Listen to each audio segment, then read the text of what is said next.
Nos separan los picos de Europa, pero Castilla y León y Asturias tienen muchas cosas en común. De eso han hablado esta mañana los presidentes de ambas comunidades.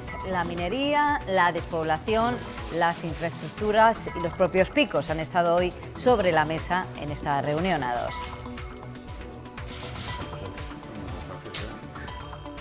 ¿Qué tal? Buenas tardes. Las relaciones entre ambos territorios limítrofes siempre han sido buenas. Hoy también un asunto principal, la financiación autonómica y la flexibilización del déficit. Leticia Sánchez.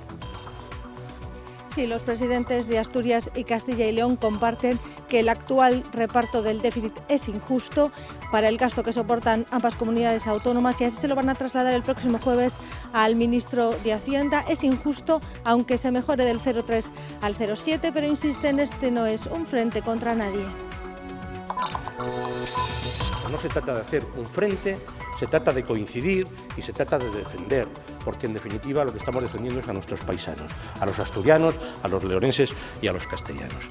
Este encuentro hay que situarlo ahí, justamente en la normalidad, y no busquen otras explicaciones que pueden tener más intriga o más morbo, pero que son menos realistas, ¿no?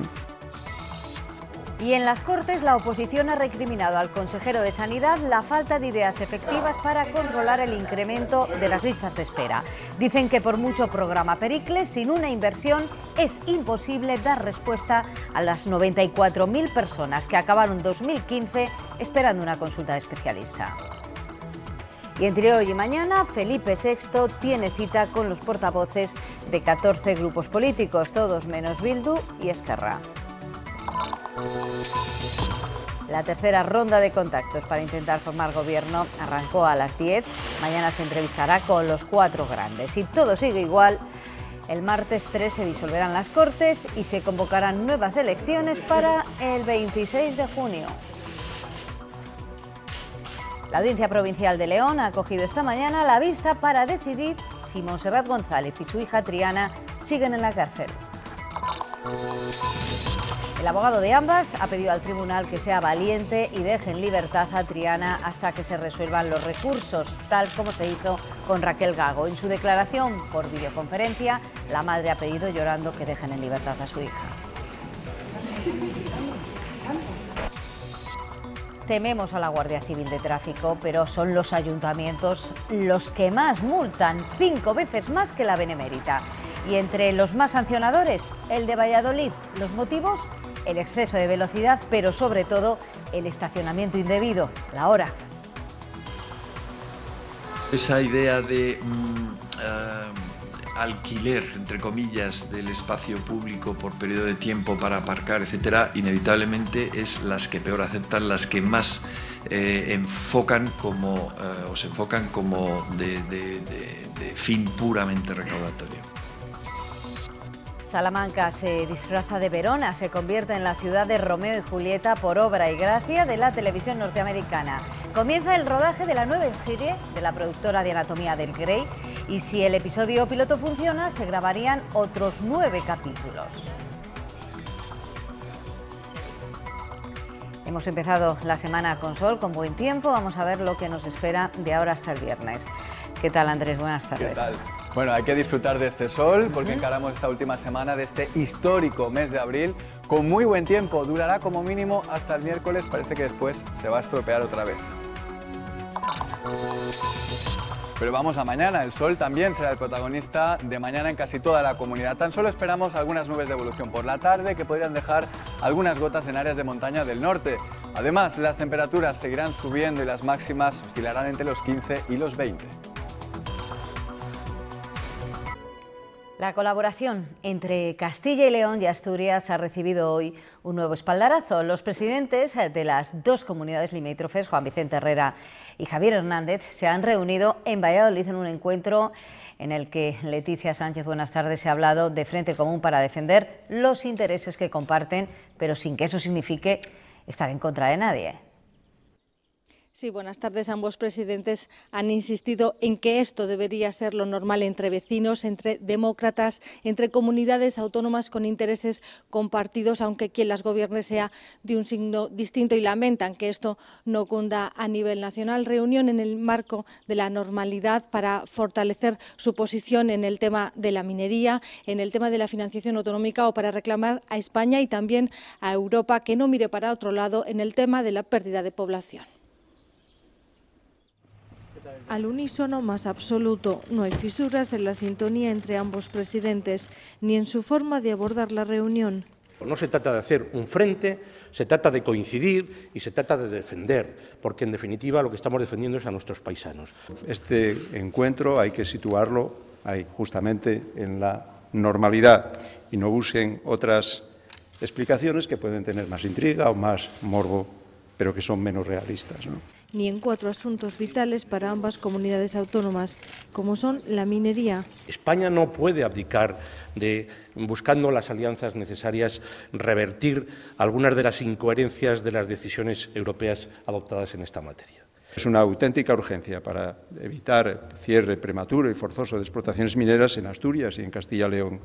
El problema de la despoblación y cómo encarar el nuevo modelo de financiación autonómica. En absoluto acuerdo que lo que debe primar es el coste de la prestación de la unidad de servicios. Prestar una educación primaria o infantil en el medio rural es 40% más caro que a ese mismo niño en una ciudad. Eso es lo que pedimos. O el injusto reparto del déficit, incluso el que se espera mejorado.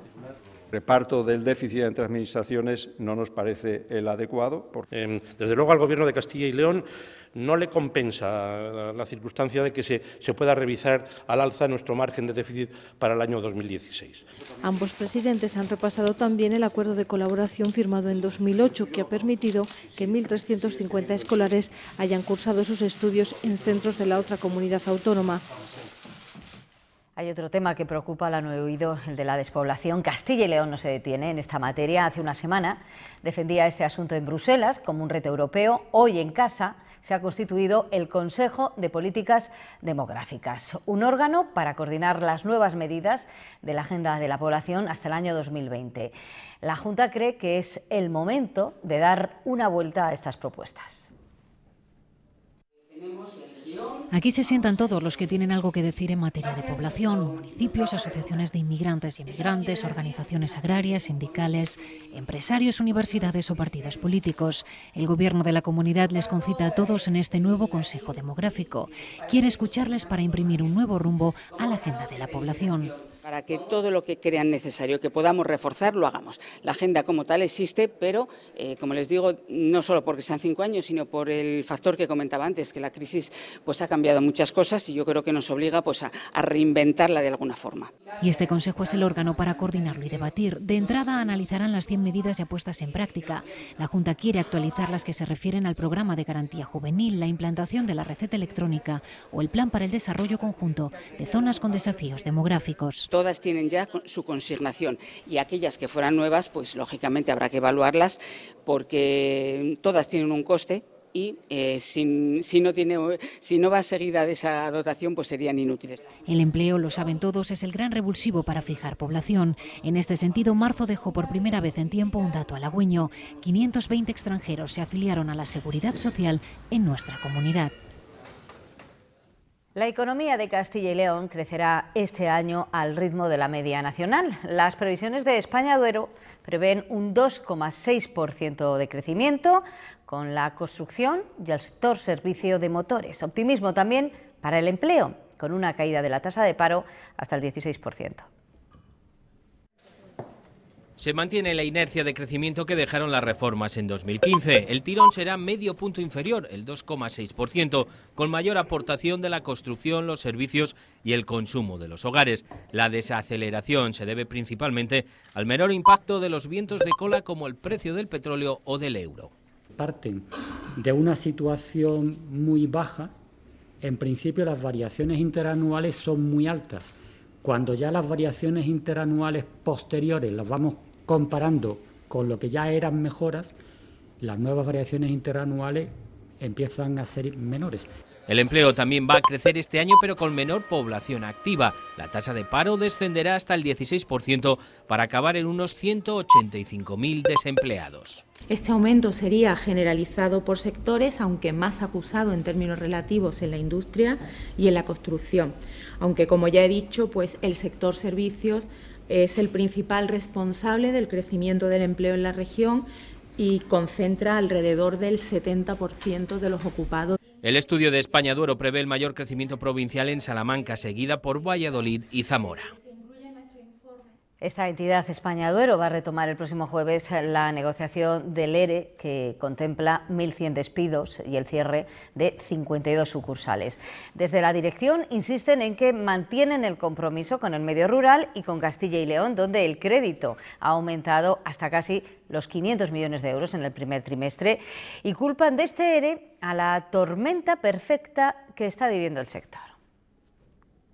Están cambiando los hábitos de los clientes, tenemos tipos de interés al 0%, tenemos un modelo de distribución muy caro a través de las 31.000 oficinas que hay en el sector. Entonces, esto nos está obligando a transformarnos. Ahora ya el 40% de las operaciones se hacen a través de canales.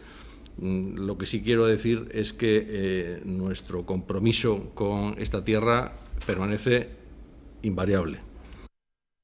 En las Cortes, la oposición en bloque ha mostrado hoy al consejero de Sanidad su escepticismo ante el plan Pericles, el que pretende reducir las listas de espera 1/3 en 4 años. Dicen que es imposible llevarlo a cabo sin más personal y sin más conciertos con las clínicas privadas. Pericles es la herramienta de la Consejería de Sanidad para solucionar estas cifras. Actualmente más de 33.000 personas esperan para ser operadas y el tiempo medio de demora es de 85 días. Nuestro compromiso es priorizar en términos de gravedad, y esto es así. Y unos procesos son más graves que otros y, por lo tanto, tenemos la obligación de atenderles. Pretende que la organización sea más eficiente y sin más gastos. La oposición muestra sus dudas. ¿Cómo se va a dar respuesta en 72 horas, en 15 días o entre 30 y 40 días a 94.000 enfermos o a 15.808 enfermos? Que son quienes esperan para un especialista o para una prueba diagnóstica. Se trata de transformar deseos en realidades y eso es complejo. Se acepte además que es el principal problema y que no planteemos paralelamente a esto un aumento de dotación presupuestaria y un aumento de los efectivos. No pretenderá usted que con menos recursos y con menos personal, como le he dicho, se pueda dar igual asistencia. Sanidad responde, los datos en Castilla y León son mejores que en otras comunidades. De momento hay 4 años para mejorarlos y ver si se cumple el objetivo de este nuevo plan. Los socialistas quieren que la Fiscalía Anticorrupción investigue si el diputado nacional Pedro Gómez de la Serna cobró comisiones por contratos firmados con la Junta de Castilla y León. La justicia investiga a este diputado nacional por las comisiones que cobró por asesorar a empresas para cerrar contratos fuera de España entre los años 2007 y 2011. Los socialistas han puesto la lupa en 5 empresas que han firmado entre 2005 y 2015 contratos con la Junta por más de 100 millones de euros. Si el señor Gómez de la Serna cobraba comisiones por obtener obras para estas empresas en el exterior, lo que queremos es que se aclare también si el señor Gómez de la Serna ha podido cobrar comisiones por las adjudicaciones de la Junta de Castilla y León. De esos 100 millones contratados en 15 años con el ECNOR, Contratas Iglesias, Espina Obras Hidráulicas, Obras Generales del Norte y una UTE formada por varias de ellas, Fomento y Agricultura, suman las mayores cuantías. Vinculadas algunas de ellas a obras de carreteras, de mantenimiento de carreteras, algunos temas de regadíos, de bombeos. Además han pedido a la Junta que aclare los contratos de otras 19 empresas que también colaboraron con Gómez de la Serna en el exterior y que han firmado contratos de menor cuantía con la Administración regional. El próximo 4 de mayo, la Colegiata de San Isidoro, en León, va a ser el escenario del primer pleno que las Cortes de Castilla y León van a celebrar fuera de su sede, en Valladolid. Será la sesión en la que el procurador del Común presente su memoria de 2015. La presidenta del Parlamento Autonómico ha estado hoy en León, allí ha cerrado detalles de este acto. Se trata de una iniciativa con la que se quiere reconocer el papel que León tuvo como sede del parlamentarismo, cuando en 1118, en San Isidoro precisamente, se celebraron fueron las primeras Cortes en las que se dio voz al pueblo. Porque, por ejemplo, cuando hay... A punto de cumplirse 2 años del crimen de Isabel Carrasco, la Audiencia Provincial de León ha acogido hoy una vista exprés para revisar si Montserrat y su hija Triana continúan en la cárcel.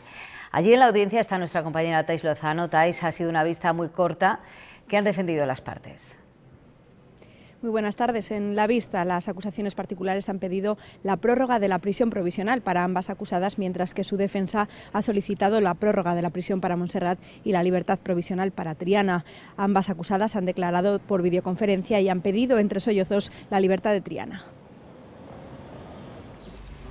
Para la asesina confesa de Isabel Carrasco no hay dudas. Coinciden Fiscalía, acusaciones particulares y defensa en que Montserrat debe continuar en situación de prisión provisional. Una petición que las acusaciones han solicitado también para su hija al entender que no se han modificado las circunstancias desde su condena y que se trata de delitos y penas de mucha gravedad.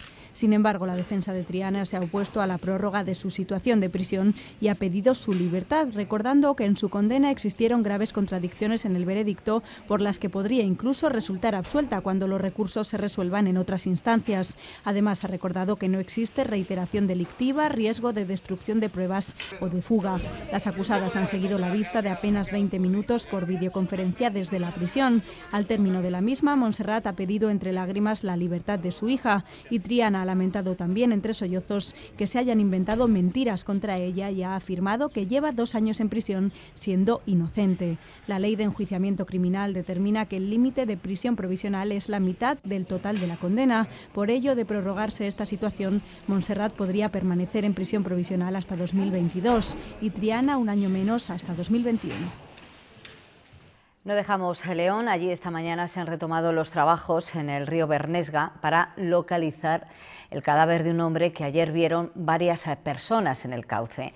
El primero en dar la voz de alarma fue un pescador que vio el cuerpo de un hombre arrastrado por las aguas unos kilómetros al norte de la ciudad. Podría tratarse, según las primeras investigaciones, del joven rumano de 19 años cuya desaparición fue denunciada por sus familiares en las últimas horas.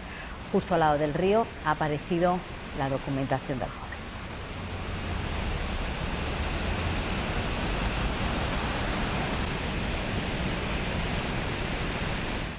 Por cierto, que las crecidas de los ríos siguen dejando imágenes destacadas. En el Parque Ribera Sur de la capital palentina ha quedado seriamente dañado. Daños que son visibles ahora una vez que las aguas han empezado a bajar. Nos lo cuenta desde allí Nacho Blanco. Se han reducido las lluvias en los últimos días, también el desembalse de agua desde los pantanos de la zona norte de la provincia de Palencia, por lo tanto los ríos parece que vuelven a la normalidad y la previsión meteorológica invita al optimismo, ya que no se prevén chubascos en los próximos días. Toca ahora, por tanto, hacer balance de los desperfectos, como los que encontramos aquí en el Parque Ribera Sur de la capital, cuya valla ha sido prácticamente destrozada con las inundaciones. Es una de las reparaciones que habrá que emprender en los próximos días, máxime teniendo en cuenta que el próximo 13 de mayo se celebra la famosa fiesta de la ITA de Ingenieros Agrónomos de Palencia. La mayoría de los conductores extreman la precaución cuando ven cerca a la Guardia Civil, pero según un estudio, los ayuntamientos multan 5 veces más que la Dirección General de Tráfico. Y entre todas esas ciudades destaca en Castilla y León Valladolid, es la 10ª capital más sancionadora del país. Y las multas que más ponen son por estacionamiento regulado, por la hora.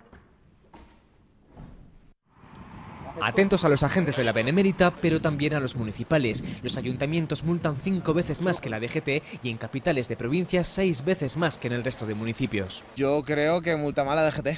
No, sancionan demasiado los ayuntamientos. Valladolid es la única capital de Castilla y León entre las más sancionadoras del país. Las multas más comunes por exceso de velocidad, estacionamiento regulado, aparcar en cruces, pasos de cebra o doble fila y no hacer caso de las señales. A mí un par de veces fue por exceso de velocidad. Todo esto es exclusivamente recaudatorio. En nuestra comunidad las de aparcamiento son las multas menos aceptadas. 110.000 conductores se han enfrentado a un controlador de la hora. Esta mala imagen se traslada a los trabajadores del aparcamiento regulado, donde se tiene una visión muy negativa. Su objetivo es poner tantas multas como puedan. Le respeto bastante, ¿no? Es su trabajo. Recaudan y recaudan y recaudan. La sanción media en ciudad son 195 euros y aunque hoy se multa un 10% menos que hace 5 años, no parece que sirva. No consiguen su fin, ya que el 60% de los conductores admite que sobrepasa habitualmente los límites de velocidad. En Castilla y León, 248.000 conductores han sido multados por su ayuntamiento 5 veces en los últimos 5 años. Un guardia civil de Paisano ha matado esta mañana a un hombre en la autovía A3, en la carretera de Valencia, en Madrid, en el transcurso de una discusión de tráfico. El suceso se ha producido exactamente a la altura de Fuentidueña de Tajo.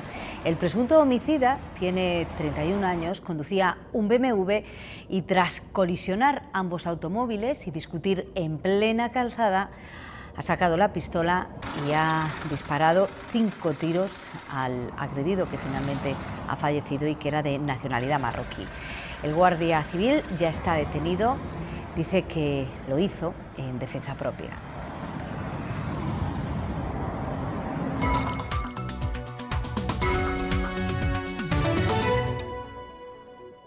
A las 10 de la mañana, Felipe VI comenzaba su tercera ronda de contactos con los grupos políticos para constatar si o sí estamos abocados a otras elecciones. Esta mañana ha recibido a los representantes de las 2 coaliciones canarias, a Foro Asturias y a la Unión del Pueblo Navarro. Luego comparecían en el Congreso. Allí se encuentra nuestra compañera Sara Ayuso. Buenas tardes, Sara. ¿Qué sensación tienen los portavoces después de hablar con el rey? Hola, ¿qué tal? Buenas tardes. Hay sensación de fracaso y de haber perdido una oportunidad, pero respecto a la conclusión de esta ronda de contactos hay diversidad de opiniones. Por ejemplo, el portavoz de Nueva Canaria considera que aún hay posibilidades de un acuerdo de última hora, mientras que los portavoces de Coalición Canaria y de Foro no creen posible esta opción. De hecho, Ana Oramas responsabiliza al Partido Popular y a Podemos directamente de esta falta de acuerdo y les pide ya un cambio de actitud para el 27 de junio. Isidro Martínez también cree que estamos abocados a unas elecciones y que el monarca también baraja esta opción, ya que le ha invitado a una campaña austera en caso de que se llegue a dar esta posibilidad. En cualquier caso, el portavoz de Foro cree que aún es pronto para que el monarca tenga una opinión.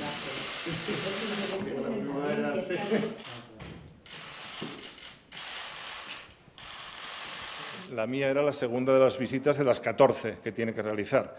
Todavía le queda bastante trayecto por delante para ver si ese acuerdo de última hora puede ser posible. No hay ninguna posibilidad en las próximas horas. Es más, las declaraciones durante el fin de semana de la mayoría de los líderes no es que hubiera empezado la campaña electoral, sino que ha empezado la guerra. Mañana será el turno de los grandes partidos con el rey, aunque ya dan por hecho que habrá elecciones en 2 meses. Los mensajes se centran ahora en quién tiene la culpa del fracaso de las negociaciones. El Partido Popular tiene muy claro quién es el responsable del atasco de la política española. Si vamos a unas nuevas elecciones, serán únicamente por responsabilidad de Pedro Sánchez. Y acusan al PSOE de haber sumido a España en una especie de día de la marmota al haber rechazado la gran coalición con el PP. Para ese viaje no hacía falta alforjas. Han estado 4 meses mareando la perdiz, 4 meses engañando a la gente, 4 meses engañando a sus propios partidos. O sea, no pactamos con el Partido Popular porque es lo contrario. Es más, los que se llenaron la boca con la gran coalición ahora tienen que reconocer que en España no ha habido una gran coalición. Lo que ha habido es una gran pinza para que no haya un presidente socialista. Esto es lo que ha habido.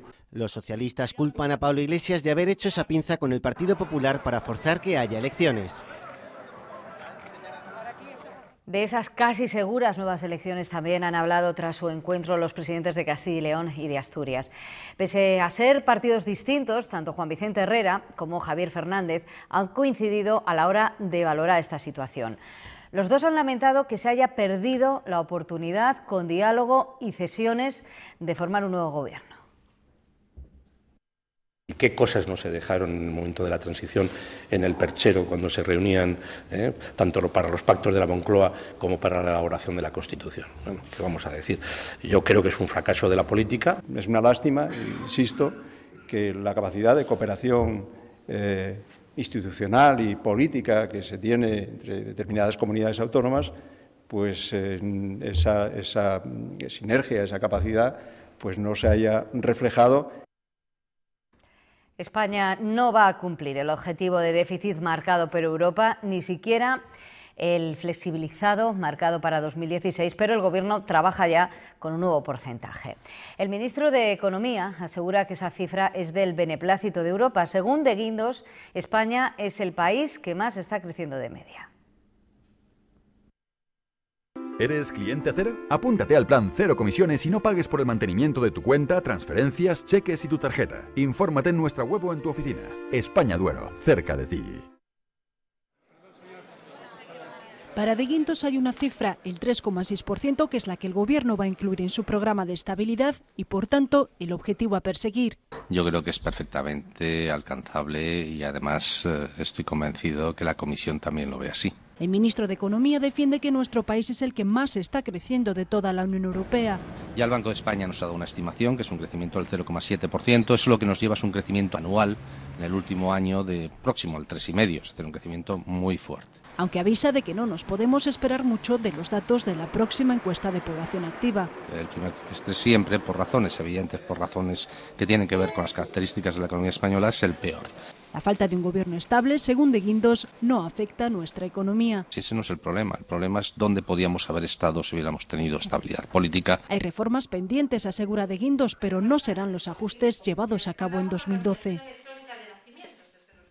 La lanzadera de empresas de la Junta sigue su paso firme desde el mes que echó a andar el pasado enero. Desde entonces, más de 600 proyectos empresariales han sido financiados.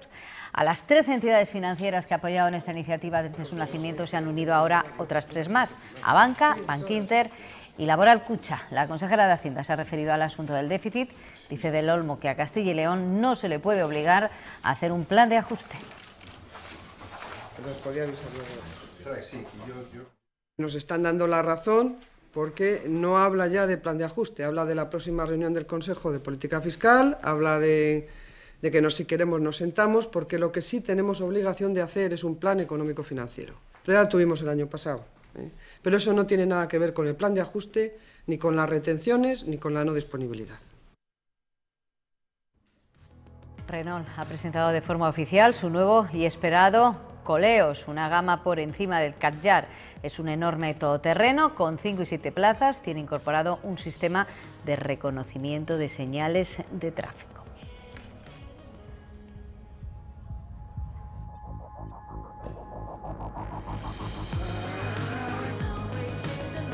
Para la humanidad, descubrir el fuego fue algo muy grande. Para los que piensan que todas las bebidas de soja son iguales, descubrir Vivesoy ligera con un sabor tan increíble es algo muy, pero que muy grande. Elige Vivesoy ligera, un extra de proteínas vegetales con un sabor más suave que no te esperas. Elige salud, elige Vivesoy. Juan Francisco García Marín ha tomado hoy posesión de su cargo como nuevo rector de la Universidad de León. Ha tomado el relevo de José Ángel Hermida con los objetivos de reforzar la labor investigadora, dar estabilidad al profesorado y recuperar el tiempo perdido. El proceso electoral fue polémico, pero la alta participación demuestra una gran responsabilidad democrática. Con eso se quedan tanto el rector saliente como el entrante para afrontar una nueva etapa en la Universidad de León.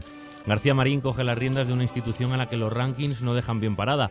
Considera que no son reales, pero trabajará por mejorarlos. Para ello, quiere favorecer la investigación y la docencia y dar estabilidad al profesorado. Hay que hacer un esfuerzo grande en rejuvenecer la plantilla, que el profesorado sea adecuado para la Universidad de León y que haya un recambio adecuado para todos los buenos profesores que hay ahora en la misma. Ese es el primer reto. El reto que se le echa ya encima es la elaboración de un nuevo mapa de titulaciones. Reconoce que van con retraso, pero se pondrán al día. En su discurso incluso tuvo un guiño para el campus del Bierzo, al que le darán toda la atención. El consejero de Educación confía en que en agosto esté todo resuelto, lo que sería un gran comienzo de mandato para Marín. La pregunta crítica es cómo hacemos para sostener y para incluso ampliar. Y cómo hacemos, como sabéis, un poco la filosofía de este pacto es cómo convertimos a nuestras universidades no en más universidad, más grado, más posgrado, más de todo, sino en mejor. El nuevo rector le pidió menos tasas y más becas y terminó su intervención citando al premio Nobel Ramón y Cajal. al recordar la obligación de cultivar los yermos de la tierra y el cerebro para evitar que los talentos se pierdan en la ignorancia. Esa misión se ha puesto. El expresidente mexicano Vicente Fox ha participado hoy en la Universidad Europea Miguel de Cervantes de Valladolid en una ponencia para hablar de la vigencia de la literatura cervantina en la política actual. De él se ha dicho que durante los 6 años que llevó las riendas de México trasladó en su forma de actuar algunos de los valores que Cervantes plasmó en sus obras, especialmente el bien común y el cambio. De hecho, la elección de Vicente Fox supuso una ruptura en la tendencia electoral de su país, puesto que durante 7 décadas todos los mandatarios fueron del PRI. Unos rasgos que encajan en la filosofía que ha desgranado en la Universidad Europea Miguel de Cervantes. Valores cervantinos que, según Fox, se han perdido en la política actual. En Latinoamérica, lejos de la transparencia y la honestidad, la integridad que promueve Cervantes, tenemos corrupción a cántaros. Lejos de pensar en el bien común, los partidos políticos, estos personajes independientes, llámense Ciudadanos o llámense Podemos, no asumen las responsabilidades que deben de asumir. Por eso el expresidente mexicano apuesta por volver a releer la literatura de Cervantes con un sentido de Estado para recuperar estos emblemas. Luego nos gana la rapidez del cambio y cómo se mueve la vida, y por eso hay que hacer un alto. Durante esta semana el Congreso Imagina Cervantes Hoy abordará también otros aspectos vinculados a la actualidad, como la literatura universal a cargo de Espido Freire y el periodismo de la mano de Jesús Fonseca.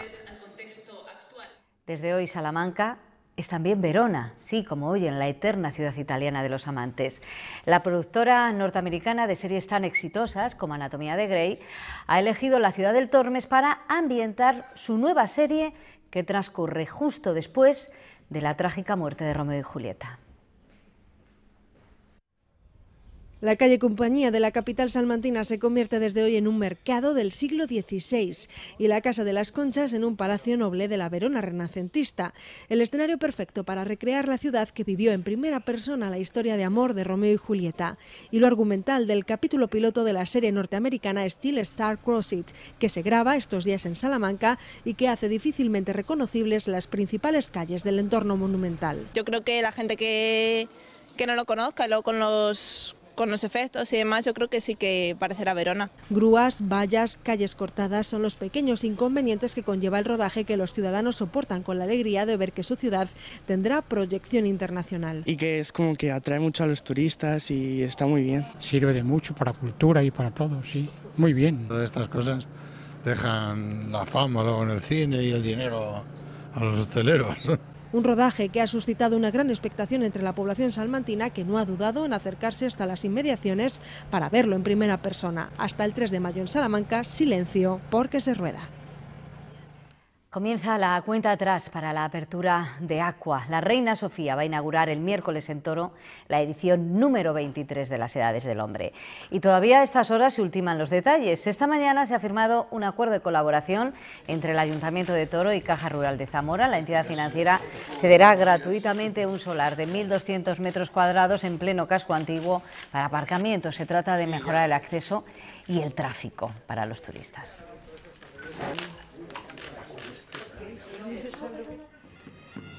Hoy es 25 de abril, festividad de San Marcos, y en Zamora se ha celebrado la tradicional rogativa, como viene haciendo desde hace 700 años. Baile de pendones e intercambio de bastones entre los alcaldes de Zamora y la Iniesta.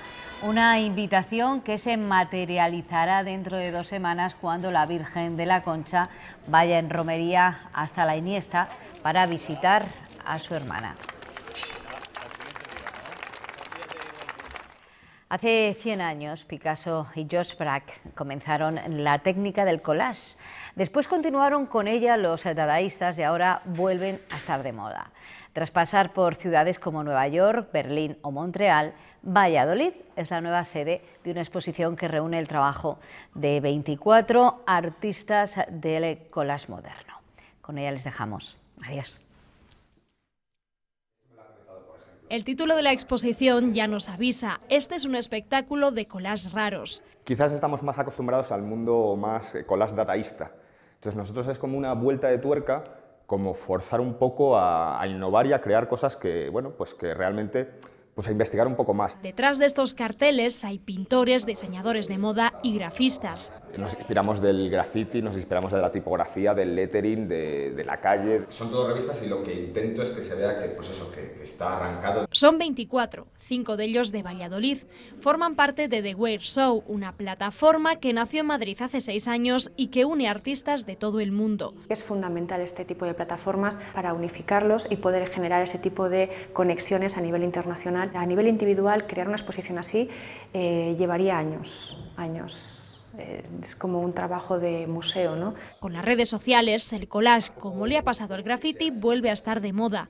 Muchos más blogs, muchos más colectivos haciendo cosas. Se venden desde los 100 hasta los 1.200 euros y la próxima muestra la harán en Noruega.